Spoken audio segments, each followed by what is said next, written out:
Thank you for having me this evening. What's next is definitely a phrase that so many of us can relate to. It's the what's next that takes us to our next chapter and perhaps our calling in life. So now I'd like to share a little bit about our family's personal story. In July 2010, my husband and I were thrilled to learn that we were expecting for the first time. We soon found out that we were expecting identical twin girls. And we thought, like so many, that you got pregnant, you had a baby, you started a family. And that certainly is what happens for many. That is not how our journey went.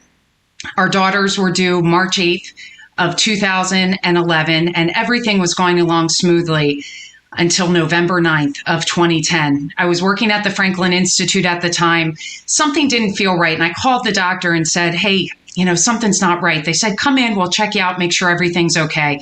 I grabbed my folder of work, looked at my director and said, I'll see you tomorrow. And that was the first day that our lives changed forever. I was admitted to the hospital at 23 weeks and 0 days. Doctors came in to talk to us and said, we're going to try and keep you pregnant as long as possible because every day, every hour, every minute counts.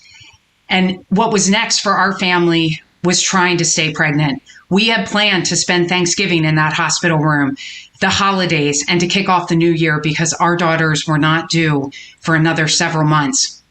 But that is not how our journey went.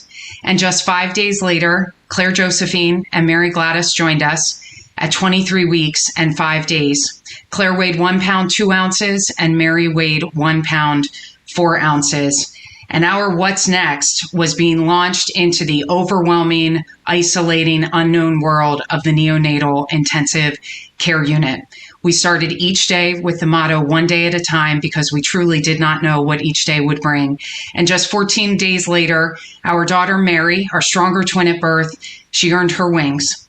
And as we said goodbye to her at 2:15 in the afternoon on the Sunday after Thanksgiving, we went back to our daughter Claire, who was continuing to fight day by day, hour by hour. And I'm proud to share with you that Claire came home after 103 days in the NICU at Abington Hospital. But what we learned from that extended stay in the NICU was that there was a real gap in care for parents who were traveling this journey. And we always knew that we would want to give back in some way. So what was next for our family was creating a local nonprofit organization, Today is a Good Day, to help families navigating the NICU in some of their darkest moments. And at the beginning, we focused on premature birth. But as our family story changed and expanded, we went on to welcome a full-term baby girl in 2015. And in 2018, learned that we were expecting a son. Very exciting for our family. At 14 weeks, he was diagnosed with trisomy 18, which was a devastating prognosis for us.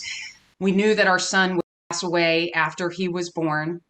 I was able to carry him until 34 weeks, and we had him with us for 91 minutes. So his sisters were able to meet him and read to him and sing to him, and our family was able to be with him.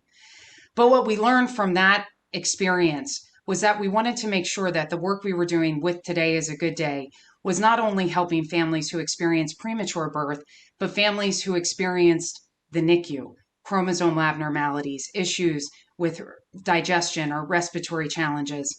We wanted to make sure we were serving all of those families. So what was next personally throughout this journey was taking a huge leap of faith. I stepped down from my role as the director of the Chestnut Hill Business District to focus fully on advancing the mission of Today. Huge leap of faith, and I'm so glad that I made that jump.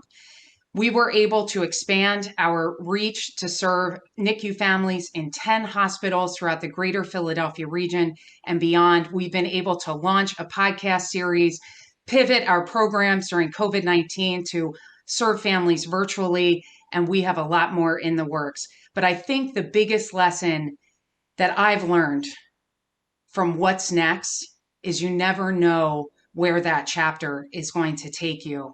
And I have to tell you, I can't wait to see what's next.